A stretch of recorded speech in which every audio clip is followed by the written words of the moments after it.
I feel great. We're going to be a little bit, bodies are a little short today, just late season maintenance, but we should have Linder back. Trying to think who else.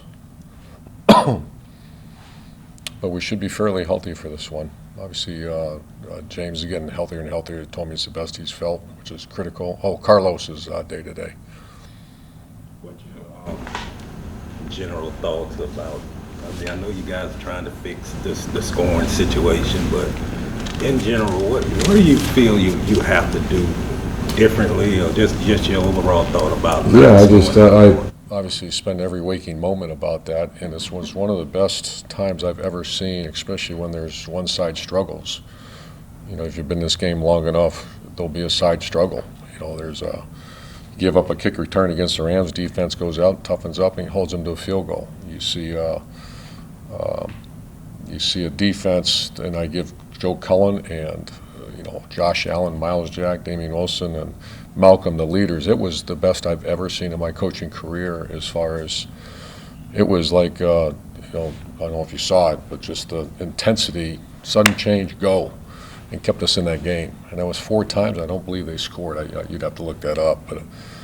And then I look on the sideline and I see Shaq Griffin making Tyson Campbell sit with him, and the whole time they're talking football. Malcolm Brown and the D-line working together. And we just need a complete complementary game. There's been other times on offense. You'll go against the Bengals. They drive against our defense, tie the game. What's the offense do? They rally up and they go down to score. So that's the essence of this great game, is complementary. How do you take care of each other, and you stick together at all costs? Of all the losses, which losing eats away at your soul.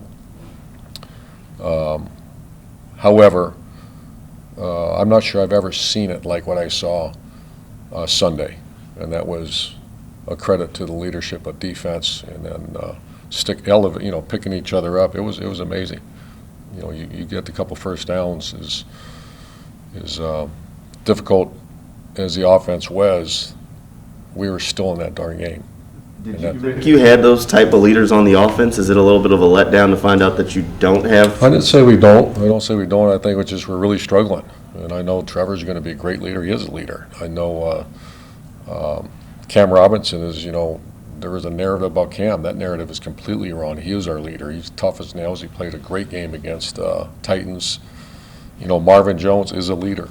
And, we just got to execute, You mentioned on Monday how disappointed you were that the run game was not featured more in that game. Have you had a conversation with Darrell Bevell about that? Because you've said it before about how you want to identify yourself as a run offense, and then the game comes, and for some reason, sometimes it's score, sometimes it's other things. It just doesn't get featured. So I'm just wondering, are you a little bit at a frustration point with that?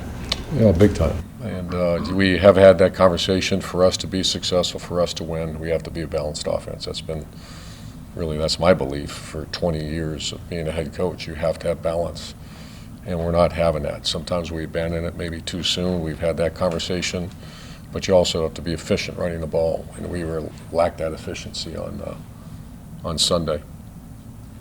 There's a report that Shad came by the facility, had a conversation with you and the coaching staff. Is that accurate, and what was that conversation like? Oh, that's between Shad and the staff, but he's always been very supportive,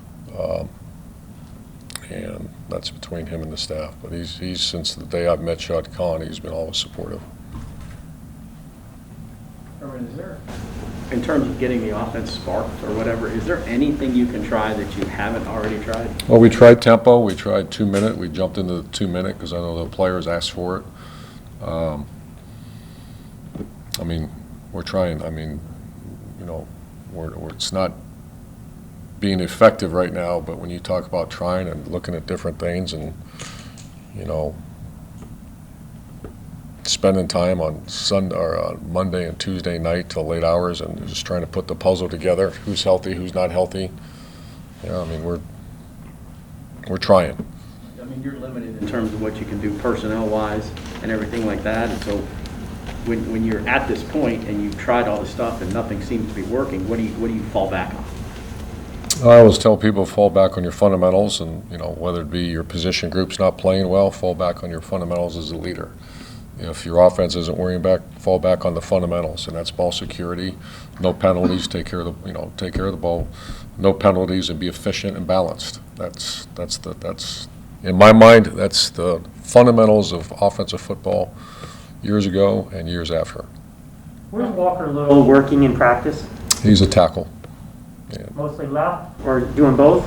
He's a natural left tackle, but we've been working him at right as well. He started the one game against Buffalo at left tackle, but he's going to have to know both. He struggled early on at right tackle, but we're still, his future's strong. In these last 4 games, might we see more of some of the younger players that we haven't seen? I mean, obviously Cisco's a name who comes up a lot. Walker Little's another name that comes up a lot. I mean, at this point, don't you want to see what you've got in them by actually? I putting them out there? we all do. But I'll tell you what we need a win. Yeah. We need a win. This organization needs a win. These players have worked so darn hard. We need a win. And if those guys, our staff believes they can get in there, I'm pushing it as well. I'd like to see what Jordan Smith can do. He was way behind, and he's worked his tail off. He was not ready to contribute for a couple months, just physically. And you got to give him credit. He's really done a nice job. Jay Tefeli's got some playing time. He's going to earn more as we continue. But the one is Cisco. He's the guy that is a talented guy. He had a really good day on special teams. He has gotten reps over the last few weeks.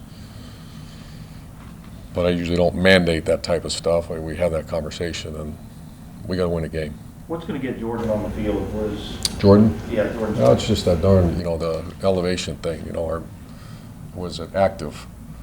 If Jihad Ward would have to come off, or so-and-so would have to come off, and the Jihad Ward just played his best game. So that's what's, Jihad, this is what's really cool. Jihad Ward, Damian Wilson, Roy Roberts, Smoot, guys are probably playing the best football of their careers right now. And is there anything that you like the most that you've seen out of Jordan in practice? Jordan Smith? Yeah. Yeah, just his physicality. He's getting so much bigger and stronger. He came in way below the body weight we wanted him at. And it's a credit to him. I think he's lifting still 4 days a week. You can see him working his trade, staying after practice with Tosh and Sterling. Just to be clear, you're not going to sacrifice the chance of winning to get a look at all No. these young guys? No. Okay. No, I would never do that. Playing a rookie quarterback this week instead of Tyrod, just on film, how is he different from, the kind of quarterback and offense you guys saw in week 1? Well, Tyrod, we saw in the first game, some of those plays he's rolling out. Obviously, he's a very good athletic quarterback, very good quarterback. But this guy threw for 300 yards in the last game. A lot of it was the underneath stuff, but he's very accurate. They use him very well, and they got obviously a fantastic receiver, number 13. But accurate passer and a lot of poise for a young player. Urban, you're pretty much a blinders guy, focused on the day and the practice and whatnot. Do you allow yourself to think about what's ahead come January, February, March, April, draft? Yeah, You do. we meet constantly, Trent and I, about, not too much time, but what's the needs, what's the draft look like, what's free agency look like. Those are all still, but that's a weekly meeting we have. Is that easy? Has that become easy to you to look ahead? Because you're not really a look ahead It too doesn't far come guy. easily, but it's my job. How much perspective have you gained over the course of the season as far as going into free agency or the draft or the offseason and building the roster maybe differently than you viewed it last offseason? Well, we study every team we play, and there's some, they're usually 4 or 5 years into it. Like the Buffalo Bills, the teams that you see doing well. Every team we play, Trent and I put up there. How did they get this roster? Especially, I think that I'm watching the Cardinals. Wow, they're playing at a high level. And then you go research how they built the roster. And I remember I talked to the coach of the Bills either before or after the game, just to get some insight on, because I think that roster is fantastic, but you don't have the big name, where all the salary cap's being used in one direction. I think that was one of the best that we studied so far. So I talked a little about that. That's something I might research in the off season. Obviously don't have time now. Maybe even a little closer to home. I mean, you built the offense and the defense this past offseason a little bit differently. I mean, do you take notes from, okay, well, I see what we kind of did with the defense has worked. We brought in a lot of solid veterans and things like that. The offense a little bit younger. Maybe, even take notes from that. Yes, exactly right. You know, you see the free agents we took on defense, Roy, you took Shaq, you took Ray J, you took Damian Wilson, you took, I mean, so far, and I know I'm missing one or two, but those guys are playing pretty good, and they're good teammates. That's the thing, the point I was trying to get about. How do you measure, you know, obviously wins and losses, like I said, losing eats away at your soul, everything. However, it also exposes people, and I just saw that defense. That was one of the best performances. I know we lost.